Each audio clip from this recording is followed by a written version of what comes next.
है।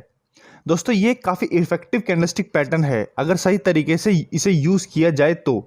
जब ये कैंडल फॉर्मेशन किसी डाउन ट्रेंड के बॉटम पे फॉर्म होती है तो हम उसे मॉर्निंग स्टार कैंडलस्टिक पैटर्न बोलते हैं, और सिमिलरली जब ये कैंडल फॉर्मेशन अप ट्रेंड के टॉप पे फॉर्म होती है तो हम इसे इवनिंग स्टार कैंडलस्टिक फॉर्मेशन बोलते हैं। दोस्तों मॉर्निंग स्टार में हमारे पास एक रेड कैंडल होती है, उसके नेक्स्ट कैंडल एक डोजी टाइप कैंडल होती है और थर्ड कैंडल एक बिग ग्रीन कैंडल होती है।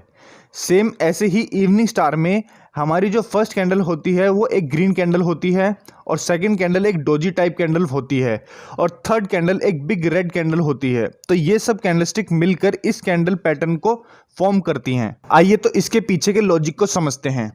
इसमें स्टॉक एक डाउन ट्रेंड में होता है और फिर एक रेड कैंडल फॉर्म होती है, जिसके बाद जो नेक्स्ट कैंडल फॉर्म होती है वो एक इनडिसिसिव कैंडल फॉर्म होती है, यानी एक स्मॉल बॉडी और बिग शैडो वाली कैंडल फॉर्म होती है, जिसके बाद स्टॉक में एक कंफ्यूजन क्रिएट हो जाती है कि स्टॉक अब किसी डायरेक्शन में नहीं जाएगा।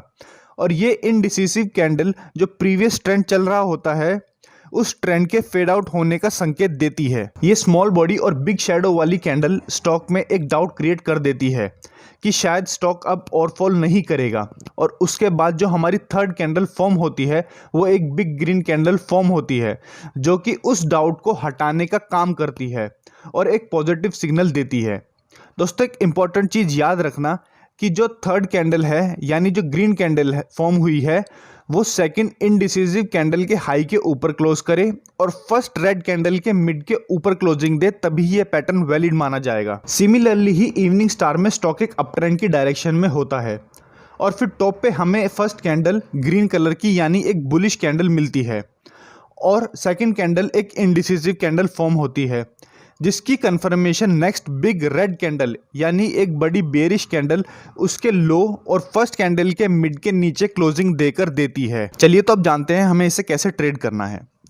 मॉर्निंग स्टार में थर्ड कैंडल यानी जो बुलिश कैंडल है उसके हाई के ऊपर क्लोजिंग आने के बाद हमें ट्रेड लेनी है, जिसका स्टॉप लॉस सेकेंड कैंडल जो इनडिसिसिव कैंडल है उसके लो के नीचे रखना है और जिसका टारगेट हम बाइंग प्राइस और स्टॉप लॉस के डिफरेंस का 1.5 या 2 टाइम्स तक रख सकते हैं। सिमिलरली ही इवनिंग स्टार में थर्ड कैंडल यानी जो बेरिश कैंडल है उसके लो के नीचे क्लोजिंग आने के बाद हमें ट्रेड लेनी है, जिसका स्टॉप लॉस हम सेकंड कैंडल जो इनडिसिसिव कैंडल है उसके हाई के ऊपर रखना है और जिसका टारगेट हम बाइंग प्राइस और स्टॉप लॉस के डिफरेंस का 1.5 या 2 टाइम्स तक एक्सपेक्ट कर सकते हैं। चलिए तो अब कुछ मॉर्निंग स्टार के एग्जांपल्स देखते हैं। जैसे कि आप देख सकते हैं स्टॉक एक डाउन ट्रेंड में होता है और फिर बॉटम पे हमें एक मॉर्निंग स्टार कैंडलस्टिक पैटर्न मिलता है और स्टॉक ऊपर की साइड मूव करना शुरू कर देता है। आइए एक और एग्जांपल देखते हैं। इसमें स्टॉक एक डाउन साइड की डायरेक्शन में होता है और बॉटम पे हमें एक मॉर्निंग स्टार कैंडलस्टिक पैटर्न मिलता है, जिसकी कंफर्मेशन आने के बाद स्टॉक इजीली अपना अपसाइड का टारगेट हिट कर देता है। चलिए तो अब इवनिंग स्टार के कुछ एग्जांपल्स देखते हैं।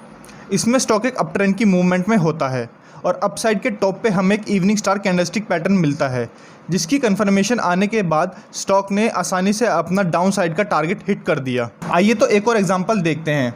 इसमें भी स्टॉक एक अपसाइड की डायरेक्शन में होता है और फिर हमें टॉप पे एक इवनिंग स्टार कैंडलस्टिक पैटर्न मिलता है, जिसकी कंफर्मेशन आने के बाद स्टॉक डाउन साइड की तरफ मूव करना शुरू कर देता है। अगर वीडियो अच्छा लगा तो लाइक कीजिए और आने वाली वीडियोस के लिए चैनल को सब्सक्राइब कीजिए, और अगर कुछ डाउट हैं तो आप मुझसे कमेंट सेक्शन में पूछ सकते हैं।